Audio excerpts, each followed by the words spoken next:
Hi, I'm Ashley Lovell, Hoover City Council Place 3. And I'm Robin Schultz, Hoover City Council Place 1, Don't forget to subscribe. so that you never miss another episode of After the Gavel.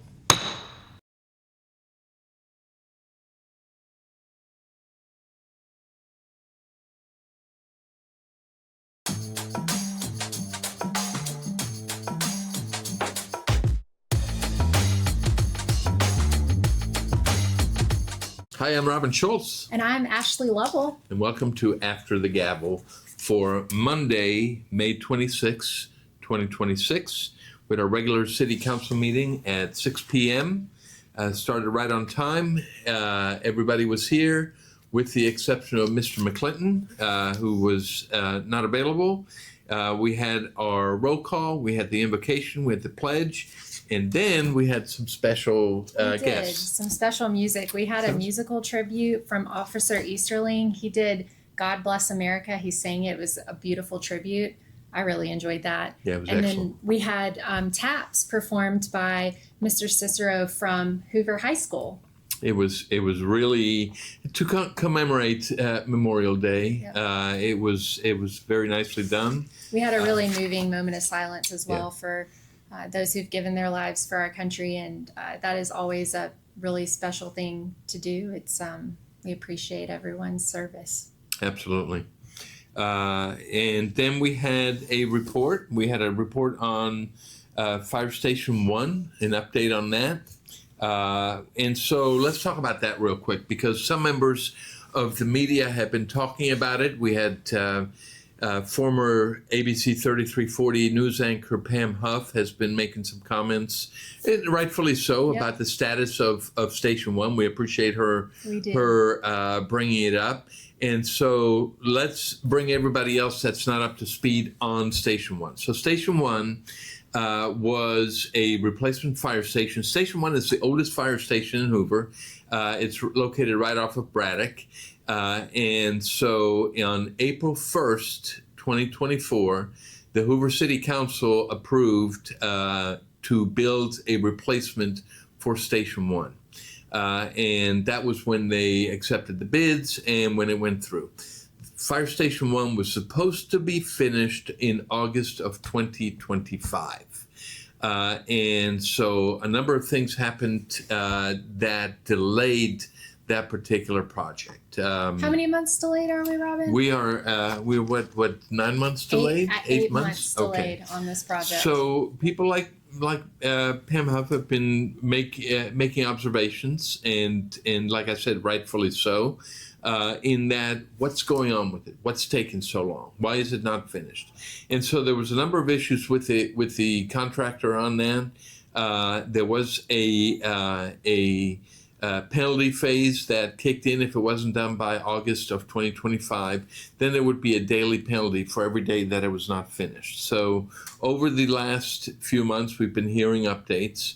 And last month, we were told we were getting really close. And tonight, Chief Bentley and the architect and Blake Smith, our chief operating officer, gave an update on it. Yep. And tell us the update. Yeah, I think the biggest update for this whole situation is the fact that they've poured the driveway connection, and so that concrete has been laid. That's something has been delayed.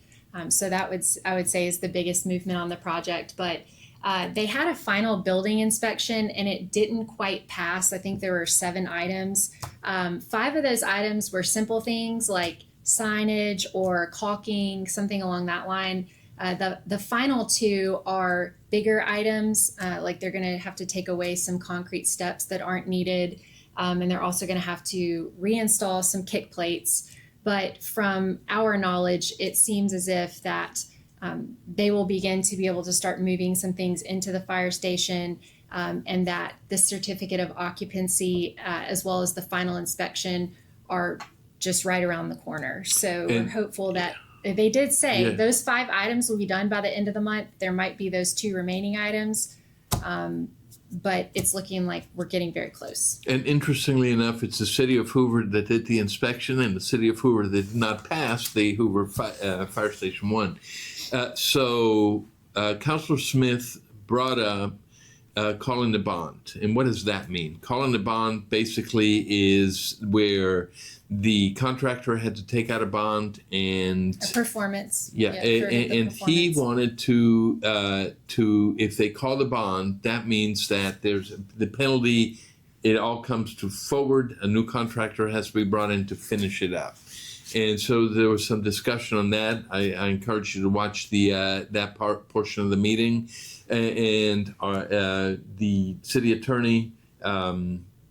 Waldrop, also gave some input on that. And bottom line is real simple. If the bond had been called, it would have delayed the project a little bit longer. So we can see the finish line. We can almost touch the finish line. And so I think in hearing Chief Bentley and the rest of them, they want to just finish it up. Just get it done. And so within, Chief Bentley indicated that it would take about 4 weeks to move from Station 1 to from the old Station 1, which is right around the corner, to the new Station 1. And then it would take 8 hours to activate the radio equipment. And then we would have the new Station 1 would be put in there. And so this has been a long time coming. Everybody I think everybody's done a great job with it. I think Chief Bentley has done a phenomenal job with it in staying with it. He has been diligent about it. He's been right on top of things, and just fantastic job on his part. The key word with these bids is lowest responsible bid. Okay, and so there were some issues with that. The lowest bid actually was one that had to be disqualified because they did not have everything in there. So this was actually the second lowest with it, but it's very interesting. Also, if you get a chance, it's that was voted on April the 1st, 2024. A very interesting meeting. If you get a chance to go back on the Hoover Channel and go back to April 1st, 2024, lots of interesting things happened that day. Fireworks there on that day. Yeah. So after that, we had the regular agenda. We did not have a work session this week because of the SEC tournament. So we did not have a work session, which means there was no consent agenda, just a regular agenda and all the items on it. And go ahead and we had payment of the bills and the minutes. And like then we had a couple other things on top of that. Yep. So then we had some unclaimed property that we had to have documents completed and prepared in order for us to move forward with that unclaimed property. So we passed that. And then we also had a agreement that we passed with Stryker to take a look at all of the emergency beds and lifts and all this stuff related to the fire stations and make sure everything's in working order. So we approved a contract with Stryker to do those things. And then the next item was an interesting item. It's a transport agreement with Orlando Health, which is putting together a freestanding ER.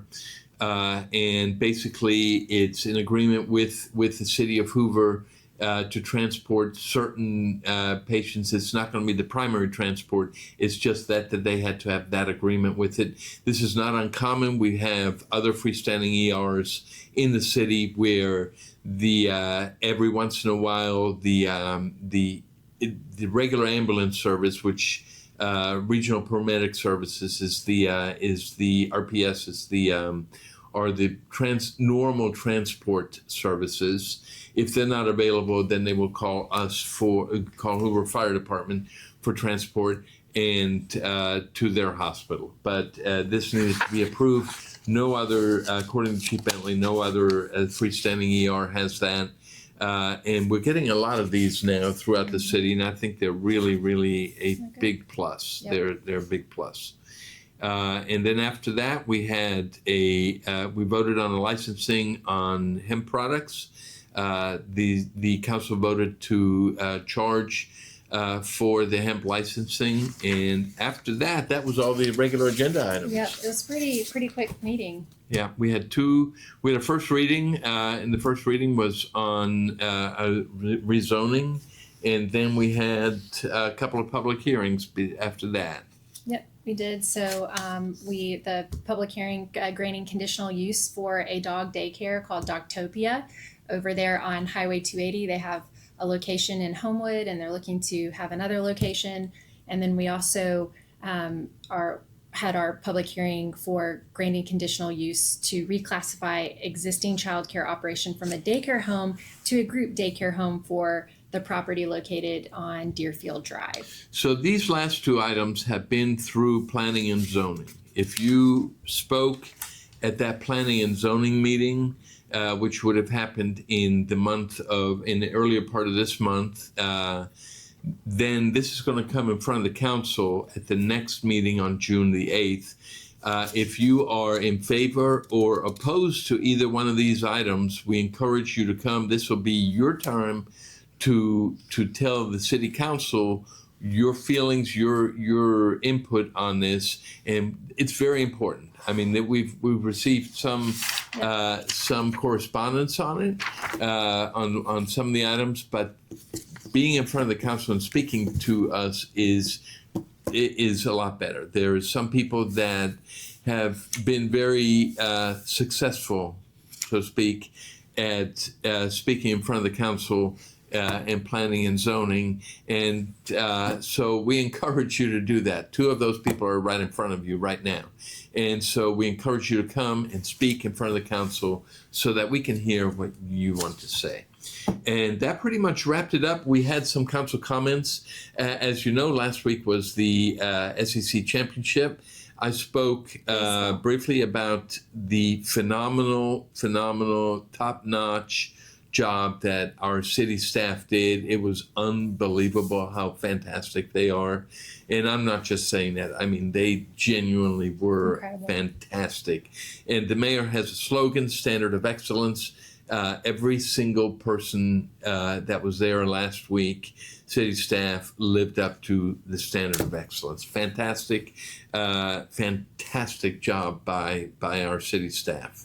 And I wanted to add one thing to that. Yeah. If you're looking for a really interesting social media page to follow through all of this, I discovered the Hoover Met Grounds Crew. Okay. And it is our groundsmen over there at the Hoover Met, and it shows and details how they take care of the Hoover Met Stadium, the grass, the dirt, everything. So hit that social media. It's on Instagram, and you won't be disappointed. And some special events coming up. I think Dr. Mel Brooks brought up the Wine Fest. Yes. Magic City Wine Fest. That's next week. Yes, this coming weekend. Yeah, and then the following weekend we have a fundraiser at the Brock's Gap Brewery for the Hoover Parks and Rec Foundation. And some people, like the After the Gavel staff, will be on a team for cornhole that we're going to pretty much beat everybody else in. But you can also come up and form a team. It's at Brock's Gap Brewery on June the 7th. That same weekend, there's a follow-up to Stadium Fest. If any of you remember Stadium Fest from 2011, that's going to be at the Hoover Met on June 6th and 7th. And it is organized by Scott Dawson. And if any of you are into contemporary Christian music, Chris Tomlin is one of the performers, and that's big. That's really big. And that's pretty much it. Ashley, what should people do that's super important? Subscribe. Okay. That helps us out a lot. And remember, if you have any comments, questions, we're going to turn on comments on this particular week. Any feedback would be greatly appreciated, and we will see you in a couple of weeks, and we may see you at the Wine Fest, yes, right? Or and the cornhole tournament. Event, exactly. Yeah. Okay, I'm Robin Schultz. Ashley Lovell. And we'll see you next time.